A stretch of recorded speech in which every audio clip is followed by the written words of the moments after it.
وہ حمایت کی بات پر فائل رکھتی اس کے ساتھ چل پڑی۔ ڈائننگ ٹیبل پر میرب اور گوری کے سوا سب موجود تھے۔ گڈ مارننگ، حماد نے چوری چوری ابراہیم کو تاکتے ہوئے بلند آواز میں صبح بخیر کہا، جبکہ ابراہیم کی نظر ڈائننگ ٹیبل پر پڑی پلیٹ پر پڑی تھی۔ آج اسے کچھ بھی اچھا نہیں لگ رہا تھا۔ آج آفس سے بھی چھٹی تھی۔ پتہ نہیں سارا دن کیسے گزرنا تھا۔ گوری بھابھی کہاں ہیں؟ حماد نے نامحسوس انداز میں سوال کیا تو ابراہیم نے گھور کر اسے دیکھا۔ میکے گئی ہے، جہاں زیب نے سنجیدہ سا جواب دیا۔ او، اسی لیے بھائی کا چہرہ اترا ہوا ہے۔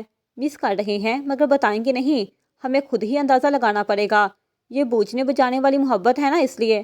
حماد نے ہنستے ہوئے جوس گلاس میں ڈالا تھا۔ کیا کرے، ہماری بھابھی ہے ہی ایسی۔ کیوں ابراہیم بھائی؟ حماد کے پوچھنے پر ابراہیم نے آمنہ کی موجودگی میں اس کی عزت رکھ کر کہا، ہاں بالکل ایسا ہی ہے۔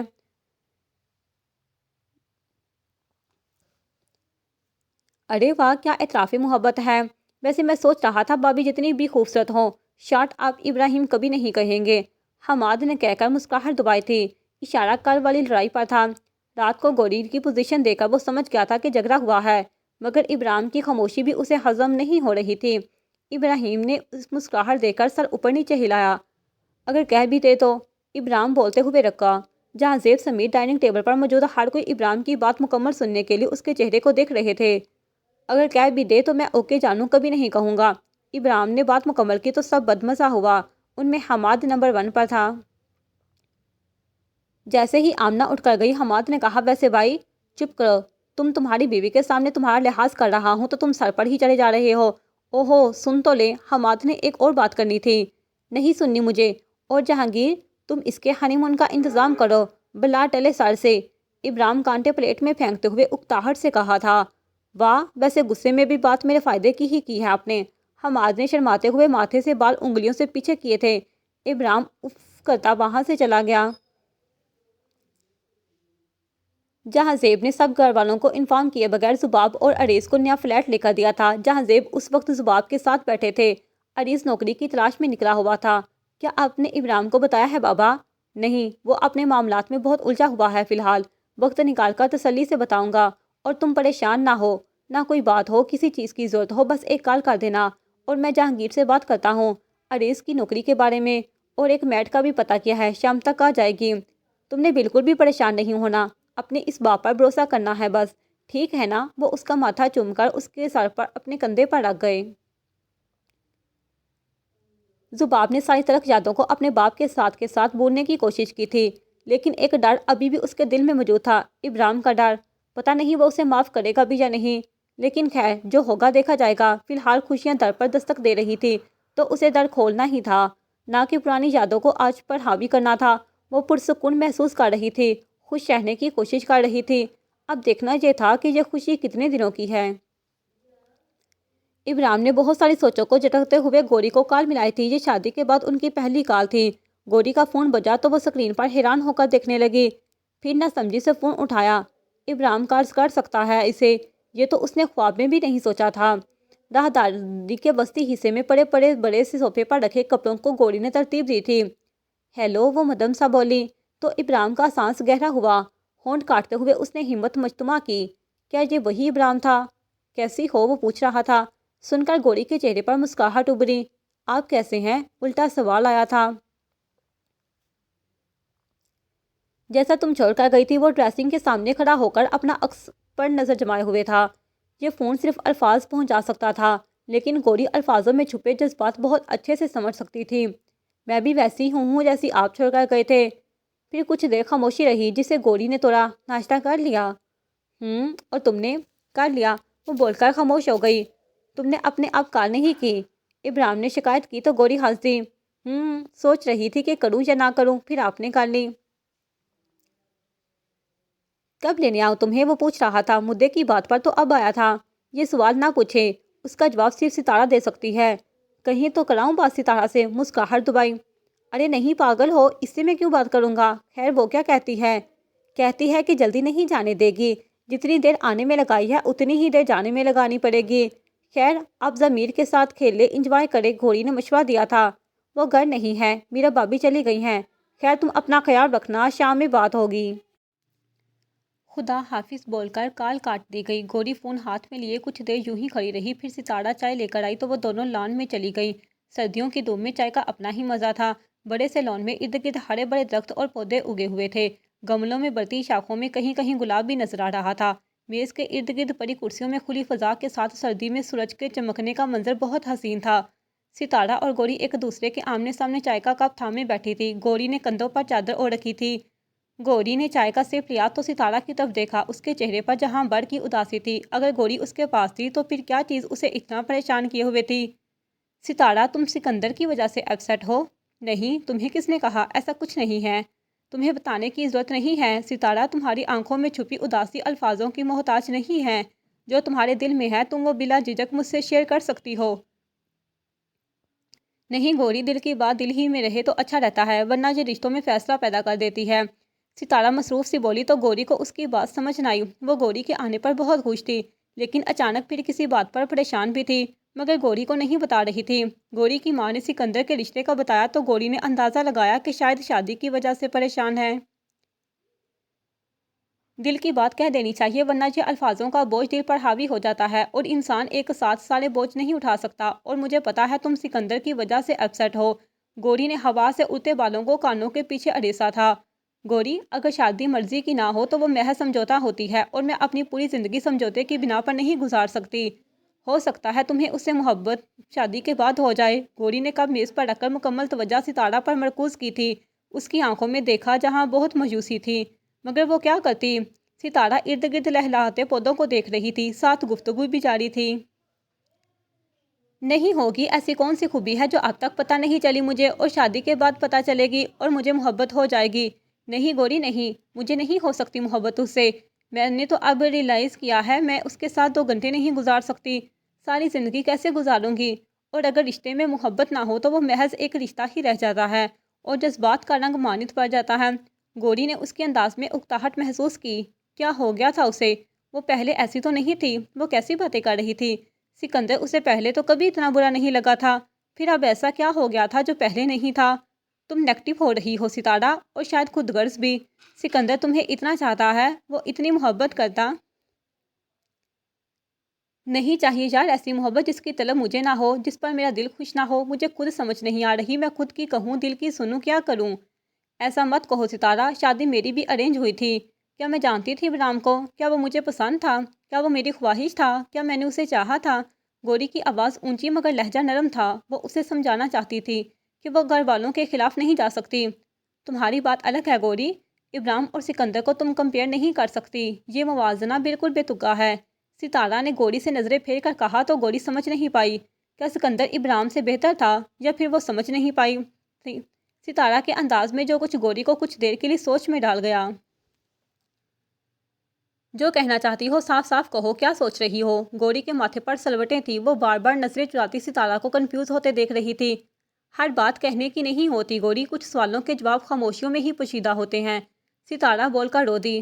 گوری نے اچانک بہت جذبات کے ساتھ اسے دیکھا، پھر اٹھ کر اس کے پاس آئی، اسے کندھے سے لگایا اور اس کا ماتھا چوما۔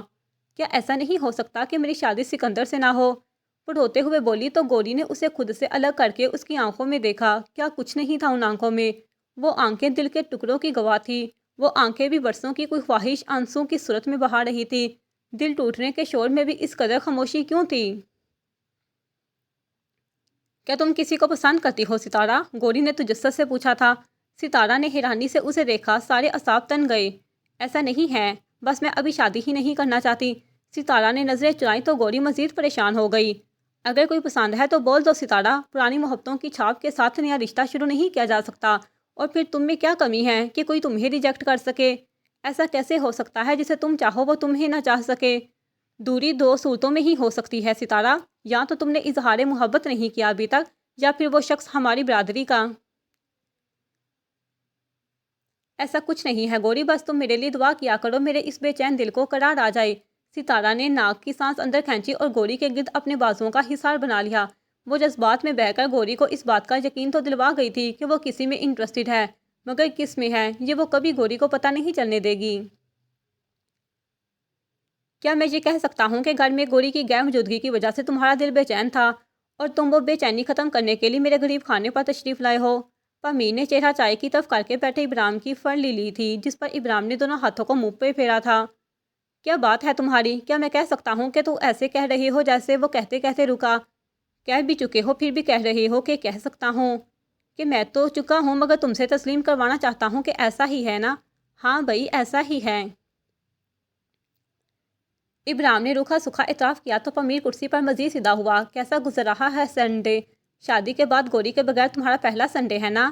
I think. پامیر کچھ اور سننا چاہ رہا تھا۔ ابراہیم نے ماتھا پکڑا اور مدم سا بولا، پہلا ہی ہے، اس لیے تو گزر نہیں رہا۔ جب یہ الفاظ پامیر کی سماعت سے ٹکرائے تو اس کے لب خود بخود مسکرانے لگے۔ ایسا لگ رہا ہے پیار ہو رہا ہے۔ پامیر نے راگ کی طرح یہ جملہ بولا تو ابراہیم نے مسکراتے ہوئے کہا، پیار ہو گیا ہے۔ جس پر پامیر نے آدھا منہ کھول کر اسے اتنی حیرانی سے دیکھا کہ ابراہیم نے ابرو اٹھائے اور اس کے آگے چٹکی بجائی۔ پامیر فوراً سیدھا ہوا، منہ بند کیا اور کرتا گھٹنوں پر پھیلاتا بولا، پیار تو ہونا ہی تھا۔ پھر وہ دونوں کہکا لگا کر ہنسے۔ پامیر آج ابراہیم کی وجہ سے بہت خوش نظر آ رہا تھا۔ گوری تم نے کہا کہ ابراہیم تمہاری پسند نہیں تھا، مگر اب تو وہ تمہاری پسند ہے نا؟ اب تو تم اسے چاہتی ہو، اب تو اس کے ساتھ وقت گزارنا اچھا لگتا ہے نا؟ وہ جیسا بھی ہے تمہیں پسند ہے تو؟ اب ایسا کیا ہوا ہے؟ وہ تجسس سے سوالیہ انداز میں اپنے جواب مانگ رہی تھی۔ گوری سیدھی ہو کر بیٹھی تو ستارہ نے بھی پوزیشن مزید درست کی۔ گوری کا ارادہ ستارہ سے سچ اگلوانے کا تھا، مگر ستارہ کسی اور ہی موڈ میں لگ رہی تھی۔ شاید میاں بیوی کے رشتے میں کچھ ایسی ہی طاقت ہوتی ہے کہ آپ دونوں ایک دوسرے کے لیے اتنے خاص ہو جاتے ہیں۔ اب تو بس یہ ساری زندگی ان کے ساتھ گزرے۔ پتہ ہے ستارہ، یہ بات تو ہمیشہ سے میرے دل کو معلوم تھی کہ مجھے شادی کے بعد محبت ہو جائے گی، مگر اتنی شدت سے ہوگی یہ نہیں سوچا تھا میں نے۔ پتہ ہے میرا دل چاہتا ہے میں اپنی زندگی کا ہر ایک لمحہ ان کے ساتھ گزاروں، نہ انہیں کبھی خود سے دور رہنے دوں، نہ کبھی انہیں خود چھوڑ کر جاؤں۔ پتہ ہے وہ منہ سے کچھ نہیں کہتے، مگر ان کی آنکھیں وہ سب کہہ دیتی ہیں جو میں سننا چاہتی ہوں۔ ان سے مل کر مجھے پتہ چلا کہ دل اتنا بے چین کیوں ہوتا ہے محبت میں۔ جب کسی کی بری عادت بھی آپ کو بری نہ لگے، جب کسی کے نخرے اٹھانے کو دل چاہے، جب کسی کی آنکھوں میں اپنی تلاش اپنی کھوج کرنے میں آپ کام ہو جائیں، جب کسی کا انتظار کرنا اچھا لگے، کسی کے بارے میں سوچنا اچھا لگے، تو سمجھ لیں آپ کو محبت ہو گئی ہے۔ میں چاہتی ہوں کہ وقت بھی اپنی رفتار روک کر ہمارے ساتھ چلنا چاہیے۔ میں اپنی زندگی میں ہر غم کو، ہر خوشی کو ان کے ساتھ رہ کر گزارنا چاہتی ہوں۔ ہاں، اگر کسی چیز کی کمی ہے تو وہ اظہار محبت کی ہے۔ اسے اپنی خاموشیوں کو الفاظوں میں بدلنا چاہیے۔ جو شخص میرے ہلکا سا رونے پر رات کے 2 بجے مجھے میری مرضی کے مطابق میرے گھر چھوڑنے آ سکتا ہے، کیا وہ میری خوشی کی خاطر مجھے یہ نہیں کہہ سکتا کہ میں اس کے لیے بہت خاص ہوں؟ بس ایک بار اظہار محبت ہو جائے، باقی ساری زندگی میں خوشی خوشی گزار دوں گی۔ وہ جذبات سے چور لہجے میں ستارہ کو اپنے دل کا حال سنا رہی تھی، جسے ستارہ بہت غور سے سن رہی تھی۔ لیکن گوری، جب اس نے کہا کہ اسے بیٹی چاہیے تو تمہیں برا نہیں لگا؟ نہیں، لفظی جواب آیا تھا۔ کیا فیلنگ تھی تمہاری؟ کیسا محسوس ہو رہا تھا؟ کیا ریئیکشن تھا؟ برا تب لگتا نا جب بیٹی ہی پیدا ہونی ہوتی اور بیٹا ناممکن ہوتا۔ جب مجھے پتا ہے اگر میں خدا سے مانگوں گی تو وہ میری دعا قبول کرے گا، تو پھر میں کیوں پریشان ہوں اور دوسروں کو پریشان کرنا؟ اس سے بہتر یہ نہیں کہ میں اسے تو رو کر مانگ لوں۔ نہیں گوری، تمہیں اس کی سوچ بدلنی چاہیے۔ تمہیں اسے بدلنا چاہیے، اسے بتانا چاہیے کہ اس کی سوچ غلط ہے، سب کچھ اس کی مرضی سے نہ ہو سکتا ہے۔ ستارہ نے تجسس اور پریشانی کے ملے جلے اثر میں گوری کو سمجھانا چاہا تھا، جس پر گوری نے اس کے ہاتھوں کو اپنی ہتھیلیوں میں سمایا تھا۔ کوئی بھی کسی کے لیے خود کو نہیں بدلتا، وہ ایک ایک لفظ واضح کر کے بولی تو ستارہ نے اس کی آنکھوں میں نمی محسوس کی۔ گوری، اگر چینج پازیٹیو ہو تب بھی نہیں؟ وہ سوالیہ انداز میں سوال کا جواب مانگ رہی تھی۔ گوری اس کے قریب ہو کر بولی، تب بھی نہیں۔ گوری مدم سا بولی تو ستارہ نے اس کے جھکے چہرے کو دیکھنے کے لیے اپنا سر تھوڑا نیچے کیا۔ اگر تم مجھے آ کر یہ کہہ دو گی کہ تم اپنی زندگی میں بہت خوش ہو تو اس کا مطلب یہ نہیں کہ میں مان جاؤں گی کہ تم سچ کہہ رہی ہو۔ اچھا بس کرو ستارہ، لائٹ بند کر دو، نیند آ رہی ہے مجھے۔ گوری نے نظریں چرائی تو ستارہ نے اس کا دکھ محسوس کیا۔ ہاں، یہ سچ تھا کہ اسے ابراہیم سے محبت تھی، مگر یہ سچ نہیں تھا کہ وہ بیٹی والی ہر بات پر ہرٹ نہیں ہوئی۔ صبح ابراہیم نے اسے لینے آنا تھا، اس لیے یہی رات تھی اس کے پاس ستارہ کے ساتھ گزارنے کے لیے۔ میرے یونیورسٹی سے واپس آنے تک انتظار کرنا، مجھے مل کر جانا، ٹھیک ہے نا؟ ستارہ کا باتوں کا کوٹا پورا ہو چکا تھا، اس لیے لیمپ بند کرتے ہوئے اس نے گوری کو ہدایت کی تھی۔ گوری نے ہنس کر اچھا بابا بول دیا۔ ستارہ نے لیمپ کی ہلکی پھلکی سی روشنی میں گوری کی بند آنکھوں سے لے کر تھوڑی تک اس کے چہرے کو غور سے دیکھا تھا۔ کیا وہ بہت خوبصورت سے اس کے حسن کی وجہ سے محبت کرتا ہے؟ کیا اسے خوبصورتی اٹریکٹ کرتی ہے؟ دیکھنے میں تو ایسا نہیں لگتا، پھر آنکھوں سے پیار کیسے جتاتا ہوگا؟ گوری، تم کتنی لکی ہو۔ وہ دل ہی دل میں مختلف سوچوں کا ورد کرتی نیند کی وادیوں میں ڈوب چکی تھی۔ رات کو جہاں زیب منزل میں سب اکٹھے بیٹھے تھے، حماد نے صبح سے ابرام کو تنگ کر رہا تھا، یہ کہہ کر کے بھائی کو بابی یاد آ رہی ہے، مگر کبھی بھی کال کر کے بتائیں گے نہیں، بلکہ بابی کی کال کا انتظار کریں گے۔ اور اب جب رات ہو گئی تھی تو وہ یہ کہہ کر ہنس رہا تھا کہ بابی نے کال ہی نہیں کی، انہیں بھائی یاد ہی نہیں رہے ہوں گے۔ ابرام صرف آمنہ کی وجہ سے اس کا لحاظ کر رہا تھا، اس لیے صبح سے چہرے پر نقلی مسکراہٹ سجائے ہوئے تھا۔ ڈیڈ، آپ آج کل کہاں مصروف ہیں؟ نہیں، کس نے کہا ہے میں تو مصروف نہیں ہوں، مصروف تو تم ہو، میں تو فری ہوں، بس ایک پرانے دوست سے ملاقات کا دل چاہ رہا تھا، اس لیے وہاں گیا تھا۔ تم بتاؤ گوری کب آئے گی؟ جہاں زیب نے گفتگو کے ساتھ پلنگ پر حرکت جاری رکھی تھی۔ پلنگ بہت ہی مضبوط پتھر سے بنا تھا، اس لیے جہاں زیب جیسے اچھے خاصے آدمی کا وزن بھی آسانی سے برداشت کیے ہوئے تھا۔ جہاں زیب کو اس پلنگ پر بیٹھتے کتنے سال ہو چکے تھے اور ابھی تک سلامت تھا۔ کل جاؤں گا انشاءاللہ، وہ مدم سا بولا۔ انشاءاللہ، حماد نے کہہ کر مسکراہٹ دبائی، پھر جب ابرام کو فون کی طرف دیکھتے ہوئے دیکھا تو بولا، تجھے یاد ہے نا میری آئی کسی سے اب کیا کہنا، دل رباتے اکبر آئی کسی سے اب کیا کہنا۔ جہانگیر، اس کے ہنی مون کا انتظار کرو، جان چھوٹے، اس سے بول بول کے تھکتا نہیں ہے، وہ انتہائی اکتاہٹ سے بولا تو حماد نے آدھا منہ کھولا۔ کیا بات ہے بھائی، مطلب غصے میں بھی آپ نے بات میرے فائدے کی ہے، مزہ آ گیا، کیا بات ہے؟ ہاں میں بھی سوچ رہا تھا کرتے ہیں کچھ، جہانگیر بولا تو حماد کے چہرے پر مسکراہٹ نمایاں ہوئی۔ کہاں جانا چاہتے ہو؟ جہانگیر نے پوچھا تو ابرام نے بھی غور سے حماد کو دیکھا۔ سوئٹزرلینڈ، وہ کہہ کر ہونٹ کاٹنے لگا۔ برف پوش پہاڑ، جھیلوں کے کنارے، ہوٹلز اور دلکش قدرتی مناظر، آئے ہائے کیا حسن ہے، خاص طور پر سکون اور قدرتی خوبصورتی۔ ابرام مدم سا بولا تو حماد نے آنکھوں کو ونک کیا۔ ٹھیک ہے، آمنہ سے مشورہ کر لو، یہاں سے سردیوں کی شاپنگ کر کے جانا، because Switzerland and too cold. وہ بول کر وہاں سے اٹھا اور حماد کا کندھا تپتپا کر وہاں سے چل دیا۔ حماد اب شاپنگ کے بارے میں سوچ رہا تھا۔ سکندر اور ستارہ ایک ساتھ لان میں چلتے ہوئے محو گفتگو تھے۔ لون میں لہراتے ہوئے پتے ستارہ کی اداسی کو بہت اچھے سے سمجھ سکتے تھے۔ وہ سکندر کے ساتھ ہم قدم چلتی کہیں اور ہی گم تھی۔ سکندر نے گفتگو کا آغاز کرتے ہوئے گلا کھنکاڑا تھا، مگر ستارہ کے چلنے میں کوئی تبدیلی نہیں آئی تھی، بس جھکا سر تھوڑا سا اٹھا تھا۔ اب بھی اس نے دائیں جانب چلتے سکندر کو نہیں دیکھا تھا، سامنے دیکھتے ہوئے سکندر کی بات سنی تھی۔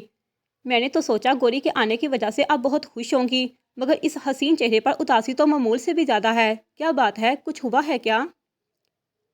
وجہ جان سکتا ہوں کیا؟ وہ بول کر خاموش ہوا تو ستارہ کی طرف دیکھا جو اس کے جواب کا منتظر تھا۔ جب دل اداس ہو تو باہر کی دنیا سے آنے والے لوگ چاہے کتنے ہی اہم کیوں نہ ہو، دل کو خوشی نہیں دے سکتے، کیونکہ سکون اور خوشی دل کے اندر سے ہی پیدا ہوتی ہے، شاید تم سمجھ سکو۔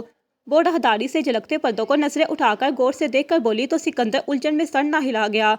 آپ کی پریشانی کی وجہ جان سکتا ہوں؟ وہ تھوڑا جھک کر ستارہ کی آنکھیں دیکھنے کی کوشش میں تھا، وہ سوالیہ نظروں میں کئی الجھنیں سمائے ہوئے تھی۔ پریشانی نہیں، بس دل میں کچھ سوال ہیں، کبھی زندگی کے فیصلے دل کی آواز سے دور ہو جاتے ہیں اور ہم چاہ کر بھی کچھ نہیں کر پاتے۔ ہوا ہلکی ہلکی سرسراہٹ کے ساتھ گھاس پر گرتے ہوئے پتوں کو ادھر ادھر ہلا رہی تھی۔ ستارہ نے ایک طویل سانس لیا اور اچانک دائیں جانب مڑتے ہوئے پگڈنڈی کے دوسرے کنارے کی طرف بڑھنے لگی۔ سکندر نے بھی اس کے نقشے قدم پر چلتے ہوئے مڑنے کی کوشش کی، مگر اس کے انداز میں ایک عجب سنجیدگی تھی۔ دونوں کے درمیان خاموشی کی ایک لہر تھی، جیسے الفاظ کی ضرورت ہی نہ ہو۔ اب خوش نہیں ہیں؟ وہ انتہائی محتاط انداز میں بولا تو ستارہ نے اپنے ہاتھ سے اپنا کندھا مسلا۔ بات خوشی کی نہیں ہے، بات دل کی ہے سکندر، میں نہیں چاہتی ہے کہ ہم ایسا بندھن باندھیں جو وقت کے ساتھ ہمیں باندھنے کی بجائے توڑ دے، تم سمجھ رہے ہو نا؟ آپ کہنا چاہتی ہیں، وہ بمشکل بول پایا۔ جب ستارہ نے اس کے چہرے پر دیکھا تو کتنے گلے شکوے تھے۔ اچانک وہ اتنا پریشان دکھائی دیا کہ ستارہ کو موقع کی نفاست محسوس ہوئی تو وہ فوراً سنبھلی۔ وہ کیا بول گئی تھی خود بھی نہیں جانتی تھی۔ نہیں میں سکندر، میرا وہ مطلب نہیں تھا، میں اپنی اور تمہاری بات نہیں کر رہی، جینمن بات کر رہی ہوں۔ وہ صفائی دیتی نظریں چرا گئی۔ سکندر کے چہرے کے تاثرات کی جھلک اس کے دماغ میں ایسی سٹک ہوئی تھی کہ اچانک وہ خود اتنی پریشان ہو گئی۔ نہیں، لیکن آپ نے خود کہا کہ آپ ایسا کوئی رشتہ۔ بس کر دو سکندر، کب تم سے مخاطب ہوں، کب ذکر تمہارا ہے، کب تم سے تقاضا ہے، بس آویں ہی اپنے تھوڑے شیئر کیے ہیں تمہارے ساتھ، اور کوئی بات نہیں ہے، اور اگر برا لگا ہے تو بتا دو، آئندہ نہیں کروں گی۔ اب وہ دوبارہ سیدھے راستے پر تھے۔ لان کے درمیان سے گزرتے ہوئے ستارہ کے قدموں کے نیچے گرمداز گب رہی تھی۔ سکندر کے چہرے کے تاثرات متفق نہ ہونے کی نشاندہی کر رہے تھے۔ ستارہ نے بھی اندر ہی اندر اپنے آپ کو کوسا تھا، کیا ضرورت تھی سکندر سے بلا وجہ یہ بات کہنے کی؟ وہ دل ہی دل میں پچھتا رہی تھی، مگر اب کوئی فائدہ نہیں تھا۔ چلیں گے جمائکا؟ ہاں جمائکا۔ جماد نے ہونگٹوں کو ہلا ہلا کر گانا گایا تھا، جس پر ابرام نے اسے گڑ کا دیکھا تھا۔ تمہاری شادی ہو گئی ہے، اس بات کا تھوڑا سا ثبوت تو دے دو ایٹ لیسٹ، ابرام نے کہتے ہوئے اس کی پشت پر موجود کمر کے قریب نظر دوڑائی تھی۔ وہ شاید آمنہ کو دکھانا چاہ رہا تھا کیونکہ حماد کی بےعزتی وہ آمنہ کے سامنے نہیں کر سکتا تھا۔ حماد نے اسے دیکھ کر منہ بنایا اور پھر سامنے کھڑے جہانزیب کی طرف دیکھا جو پہلے سے ہی اسے گھور رہے تھے، مگر حماد پر اس کا کیا اثر ہونا تھا۔ ابرام کے ہاتھ میں چابی دے کر جہانزیب نے ابرو ہلائے جیسے پوچھنا چاہا ہو کہاں کا ارادہ ہے۔ ابرام نے چچا کی طرف جا رہا ہوں کہہ کر حماد کی مسکراہٹ دیکھی اور پھر بولا تمہیں کیا مسئلہ ہے، چاہتے کیا ہو تم آخر بتاؤ مجھے۔ ابرام کی بلند آواز مگر لہجہ نرم تھا۔ نہیں نہیں مجھے کیا ہونا ہے، میں تو ویسے ہی۔ حماد سے کوئی بات نہ بن پئی تو خاموش ہو گیا۔ پھر بولا بلکہ جائیں میں تو خود چاہتا ہوں کہ ہنی مون جانے سے پہلے بھی بھابھی سے ملتا ہوا جاؤں۔ ابرام نے اس کی بات کو کسی خاطر میں نہ لاتے ہوئے سر جھکا، مطلب کچھ بھی بول کر وہاں سے چلا گیا۔ تب ہی آمنہ سامنے سے گزری تو حماد نے پوچھا آپ نے میری وائٹ شرٹ بیگ میں رکھ لی ہے؟ وہ بولی بعد میں رکھ لوں گی۔ نہیں نہیں تم ابھی رکھ لو پھر بعد میں تم بھول جاؤ گی، اس نے بول کو خاصا دبا کر بولا تھا۔ جہانزیب نے غصے سے اسے دیکھا جبکہ آمنہ اس کی بات کو سمجھتے ہوئے فوراً کمرے میں چلی گئی۔ وہ پیچھے سے ہلکی سی زبان نکال کر تھوڑا سا شرمندہ ہونے کا ناٹک کرنے لگا۔ تم کبھی نہیں سمجھو گے۔ جہانزیب نے غصے سے اسے دیکھ کر منہ میں بڑبڑاہٹ کی تو حماد نے بنا ہلے جلے وہیں ساکت کھڑے رہ کر جہانزیب کے جانے کا انتظار کیا۔ جاری ہے۔